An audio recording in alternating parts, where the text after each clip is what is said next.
2024 সালের 5 আগস্ট দীর্ঘ 16 বছরের ক্ষমতা ছেড়ে ভারতে পালিয়ে আশ্রয় নেন তৎকালীন প্রধানমন্ত্রী শেখ হাসিনা।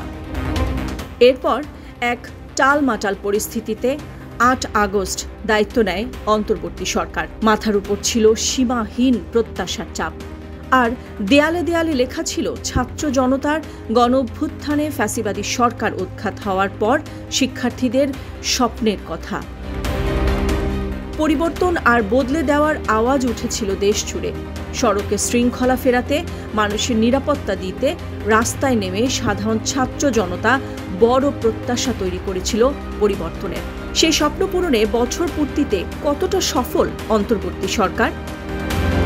পতিত সরকারের গণহত্যা ও লুটপাটের বিচার, রাষ্ট্র সংস্কার এবং একটি গ্রহণযোগ্য জাতীয় নির্বাচন আয়োজনের প্রধান লক্ষ্যে যাত্রা শুরু করে ইউনূস সরকার।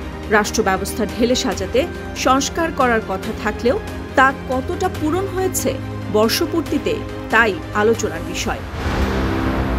ভঙ্গুর পরিস্থিতিতে দায়িত্ব নেওয়ার পর সরকারের নানা উদ্যোগে নিত্যপণ্যের বাজারে অনেকটা স্থিতিশীলতা ফিরে এসেছে।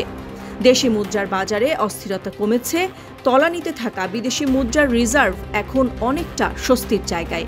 এমন সব স্বস্তির খবরের পাশাপাশি রয়েছে প্রশাসন আইন শৃঙ্খলা রক্ষায় চরম বিশৃঙ্খলা ও নজিরবিহীন মবের ঘটনাও। হতাশা অপ্রাপ্তির মধ্যেও সরকারের বছর পূর্তির সময় ত্রয়োদশ জাতীয় সংসদ নির্বাচনের সময়সীমা ঘোষণার মাধ্যমে স্বস্তি ফিরেছে জনমনে। অনেকে মনে করছেন অন্তর্বর্তী সরকার একটি সুষ্ঠু ও গ্রহণযোগ্য নির্বাচনের মাধ্যমে নির্বাচিত সরকারের হাতে ক্ষমতা হস্তান্তর করলে অনেক ক্ষেত্রে স্থবিরতা কেটে যাবে। বিশ্লেষকদের মতে ইউনূস সরকারের 1 বছরের রাষ্ট্র পুনর্গঠনের কাজ তারা কি করেছে সেটা পরিষ্কার করে বলা যায় না। তবে আইন শৃঙ্খলা রক্ষাকারী বাহিনী, দুর্নীতি দমন কমিশন, নির্বাচন কমিশন সহ অনেক ক্ষেত্রে অন্তর্বর্তী সরকার যে সংস্কার কাজ শুরু করেছে তা চলমান থাকলে মানুষের প্রত্যাশা পূরণ হতে পারে বলে আশা ব্যক্ত করেন।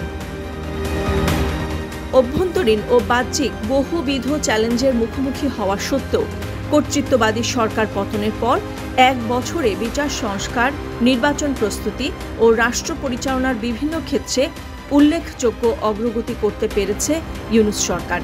এভাবেই সরকারকে মূল্যায়ন করছে দুর্নীতি বিরোধী সংস্থা ট্রান্সপারেন্সি ইন্টারন্যাশনাল বাংলাদেশ টিআইবি। বিশাল কর্তৃত্ববাদের ফেলে রাখা জঞ্জাল সেটাকে পরিষ্কার করে তার উপর ভিত্তি করে রাষ্ট্র সংস্কারে যাওয়া খুব একটা সহজ কাজ না। পৃথিবীর কোনো দেশেই সহজ না, আমাদের দেশেও সহজ ছিল না। সার্বিকভাবে একটি ফ্যাসিবাদী সরকারের পতনের পর জনগণের প্রত্যাশার চাপ অনেক বেশি থাকে বলে মনে করেন বিশ্লেষকরা।